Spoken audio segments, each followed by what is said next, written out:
엄마, 나 우리 오늘 못 가요. 왜? 상 다 차리고 기다리고 있는데. 식탁 위 정성스럽게 차려진 저녁상. 하지만 아무도 앉아있지 않다.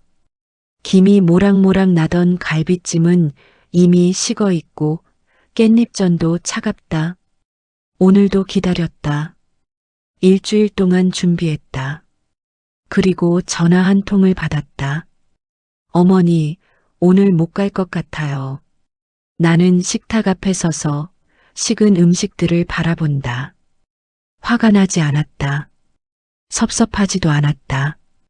그냥 익숙했다. 나는 천천히 랩을 꺼내 반찬 하나하나를 덮기 시작한다. 그런데 며칠 후 전화가 또 왔다. 핸드폰이 울린다. 화면에 며느리라고 표시된다. 어머니, 이번 주말에 애들 좀 봐주실 수 있으세요? 나는 핸드폰을 들고 잠시 멈춘다. 그때 나는 평생 처음으로 다른 대답을 했다.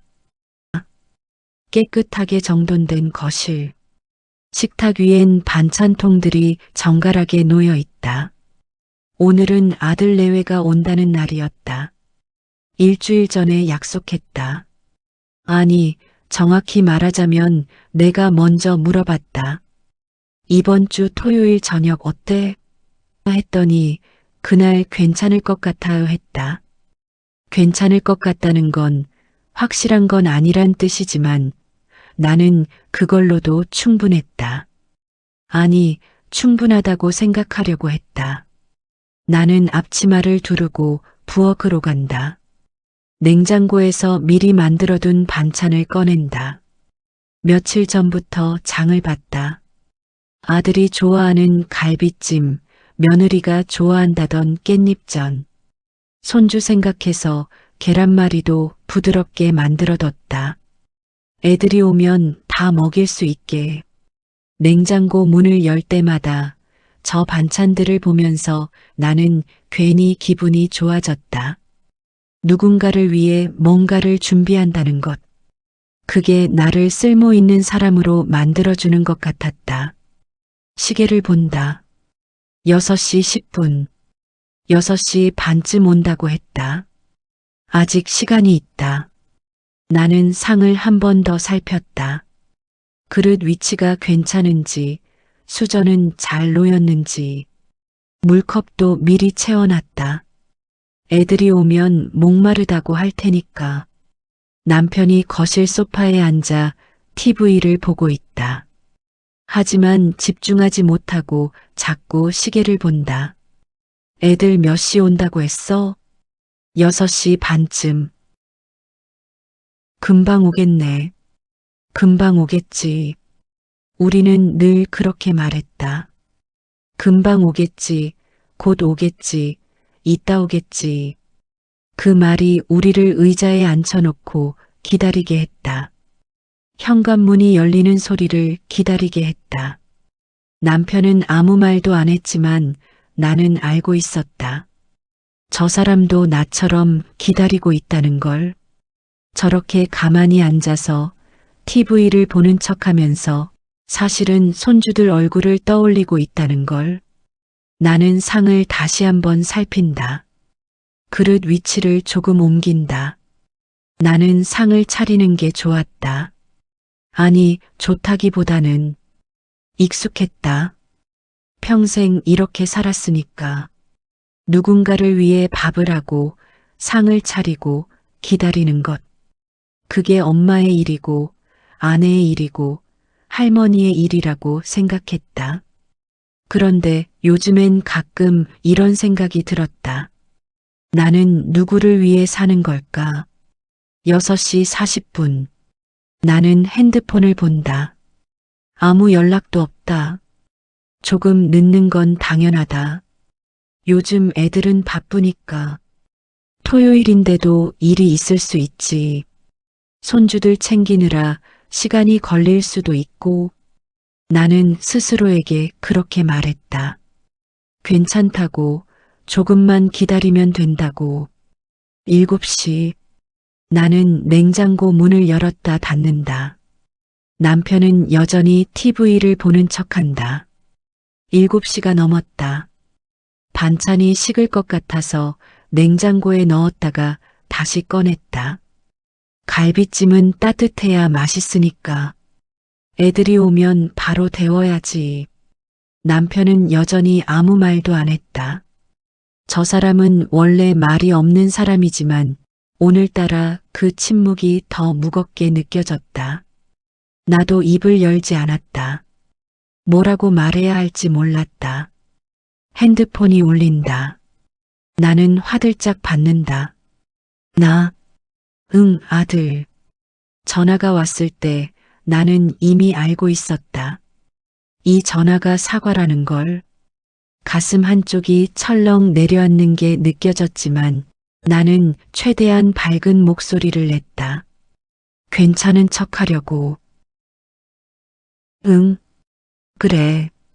알았다. 괜찮아. 일이 중요하지. 다음에 보자. 전화를 끊는다. 나는 한동안 핸드폰을 쥔 채 서 있다.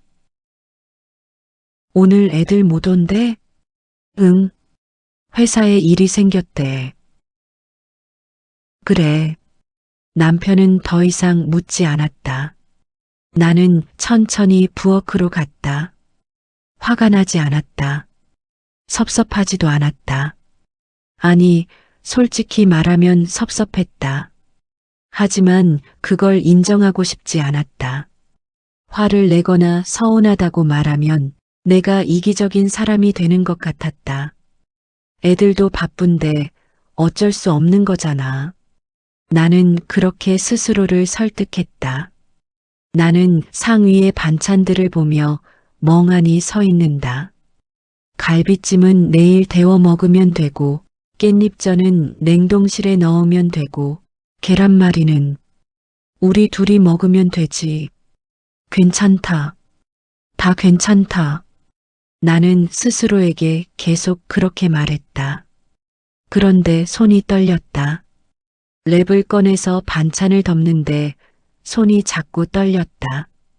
나는 랩을 꺼내 반찬들을 하나씩 덮기 시작한다.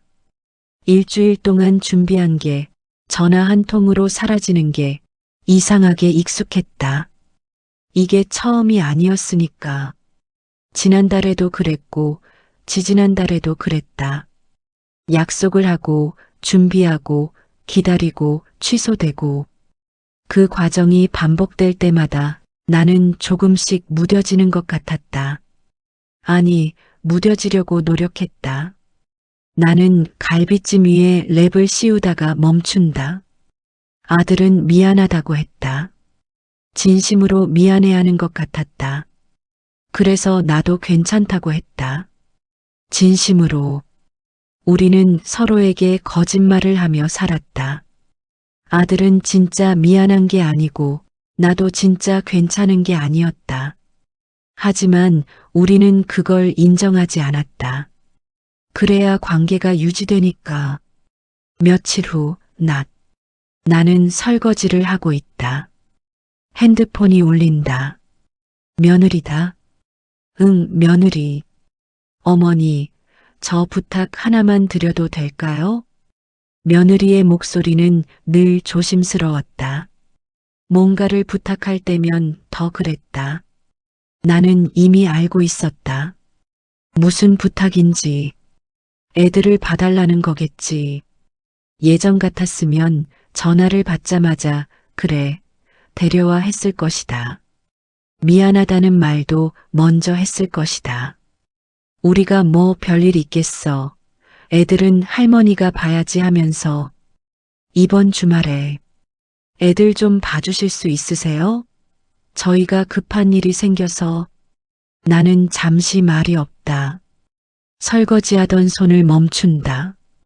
그런데 이번엔 입에서 바로 대답이 나오지 않았다.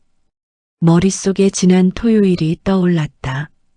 내가 일주일 동안 준비한 것들. 전화 한 통으로 사라진 저녁 시간. 랩으로 덮인 갈비찜. 그리고 남편과 나 둘이서 먹은 저녁. 나는 천천히 입을 연다. 이번 주말엔 우리가 우리 일정이 있어. 그 말이 내 입에서 나왔을 때 나 자신도 놀랐다. 평생 이런 말을 해본 적이 없었으니까. 항상 응, 데려와였다. 우리가 뭐 할 일 있겠어였다. 그런데 오늘은 달랐다. 전화 너머 잠시 침묵. 아, 그러세요? 어디 가시게요? 응. 우리 둘이. 며느리가 물었지만 나는 설명하지 않았다. 어디 가는지, 무엇을 하는지 변명하지도 않았다. 미안하다는 말도 하지 않았다. 그냥 우리도 일정이 있다고 말했다. 그게 전부였다. 이상하게도 마음이 편했다. 아, 네, 알겠습니다. 그럼 다른 방법을 찾아볼게요. 나는 옆을 보니 남편이 서 있다. 남편이 조용히 고개를 끄덕이며 말한다. 남편이 전화기에 대고 말했다. 다음에 보자. 나는 전화에 대고 말한다. 응, 다음에 보자, 며느리. 전화를 끊는다. 다음에 보자. 그 말을 내가 했다. 처음으로 기다리는 사람이 아니라 약속을 미루는 사람이 되어봤다. 죄책감이 들 줄 알았는데 그보다는 후련했다. 내가 나를 지킨 기분이었다. 나와 남편이 마주본다. 남편이 씁쓸하게 웃는다. 우리도 이제 바쁜 사람이 됐네. 원래 바빴어. 우리가 잊고 살았을 뿐이지. 맞다. 우리도 할 일이 있었다. 살아야 할 삶이 있었다. 다만 그동안 자식들의 삶을 먼저 챙기느라 우리 것을 계속 뒤로 미뤘을 뿐이었다. 그러다 보니 어느새 우리는 자식들의 삶에 끼워 맞춰지는 사람들이 되어 있었다. 필요할 때만 불려가는 사람들. 그게 당연한 줄 알았다. 남편이 내 어깨를 가볍게 두드린다. 잘했어. 남편의 그 말 한마디가 나를 울컥하게 만들었다. 잘했다고. 평생 누구에게도 들어본 적 없는 말이었다. 나는 늘 잘하려고 애썼지만 잘했다는 말은 들어본 적이 없었다. 당연한 거니까. 엄마니까, 아내니까, 할머니니까. 소박한 동네 한식당. 나와 남편이 마주 앉아 있다. 우리는 외식을 나갔다. 거창한 곳은 아니었다. 집 근처 조용한 식당. 예약도 안 하고 그냥 갔다. 오랜만에 둘이서만 나온 거였다. 언제가 마지막이었는지 기억도 안 났다. 메뉴판을 보는 나. 남편이 물을 따라준다. 뭐 먹고 싶어? 나는 아무거나. 아무거나 말고 먹고 싶은 거. 먹고 싶은 거. 남편이 그렇게 물었을 때 나는 잠시 멍해졌다. 먹고 싶은 게 뭐였더라. 평생 다른 사람들 먹고 싶은 걸 물어봤지. 내가 뭘 먹고 싶은지는 생각해 본 적이 없었다. 나는 잠시 생각하다가 말한다. 나, 된장찌개. 남편, 집에서 늘 끓이는 건데? 나, 응. 그래서 오늘은 누가 끓여준 거 먹고 싶어? 된장찌개. 집에서 늘 끓이는 거였다. 하지만 오늘은 누가 끓여준 걸 먹고 싶었다. 내가 아닌 다른 사람이 나를 위해 만들어준 걸 먹고 싶었다. 그게 그렇게 사치스러운 바람일까? 음식이 나온다. 우리는 조용히 먹는다. 말은 많지 않았다. 하지만 불편하지 않았다. 오랜만에 둘이서 누굴 기다리지 않고 그냥 우리끼리 밥을 먹었다. 밥을 먹으면서 나는 생각했다. 우리가 이렇게 둘이 밥을 먹은 게 얼마만인지. 결혼하고 아이를 낳고 키우고 그러다 보니 어느새 우리는 누군가의 부모, 누군가의 조부모가 되어 있었다. 그 과정에서 우리는 우리를 잃어버렸다. 나는 문득 창밖을 본다. 젊은 부부가 유모차를 밀고 지나간다. 우리도 저랬었다. 아이를 키우느라 정신없이 살았다. 우리 부모님께 애를 맡기고 미안하다는 말도 제대로 못했다. 그때는 몰랐다. 기다리는 사람의 마음을, 준비하고 기대하고 실망하는 마음을. 이제야 알았다. 부모가 된다는 건 평생 기다리는 사람이 되는 거라는 걸. 남편이 반찬을 덜어준다. 많이 먹어. 응. 당신도. 남편은 원래 말이 없는 사람이었다. 하지만 오늘따라 저 사람의 침묵이 따뜻하게 느껴졌다. 우리는 함께 늙어가고 있었다. 같이. 아이들이 떠나고 손주들이 바쁘고 결국 남는 건 우리 둘뿐이라는 걸 이제야 깨달았다. 집으로 돌아온 우리.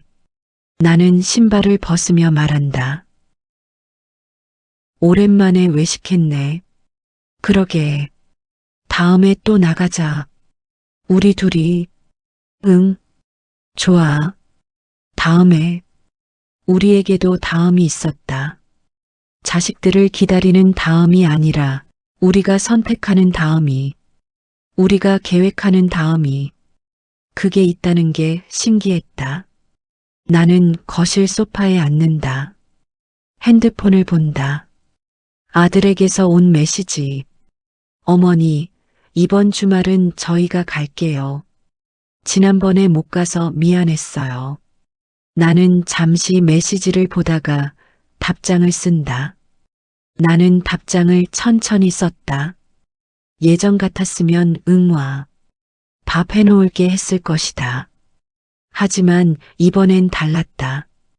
우리 일정 확인해보고 연락할게 라고 썼다. 메시지를 보내기 전에 잠시 망설였다. 이게 맞는 걸까?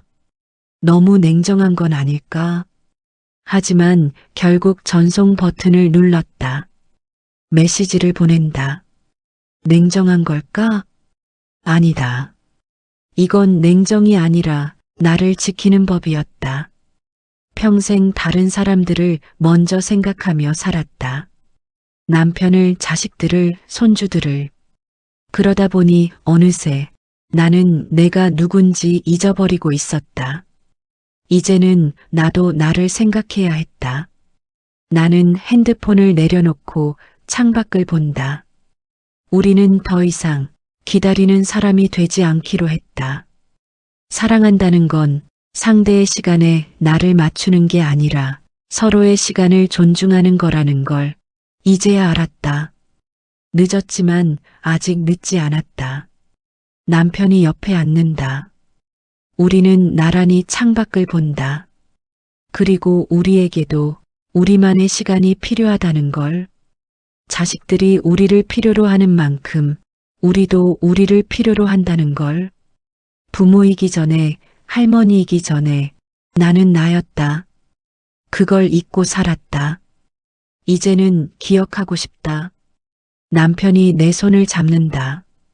나는 그 손을 꼭 잡는다. 남은 시간이 얼마나 될지 모르겠다. 하지만 그 시간을 우리를 위해 쓰고 싶다. 더 이상 기다리지 않고, 더 이상 맞춰주지 않고, 우리가 원하는 대로 살고 싶다. 그게 이기적인 거라면 나는 이기적인 사람이 되고 싶다. 평생 다른 사람을 위해 살았으니까 이제는 나를 위해 살아도 되지 않을까. 구독과 댓글로 함께 해주시면 이 이야기의 여운이 조금 더 오래 남을지도 모르겠습니다. 사연 있으세요? 함께 해주셔서 감사합니다.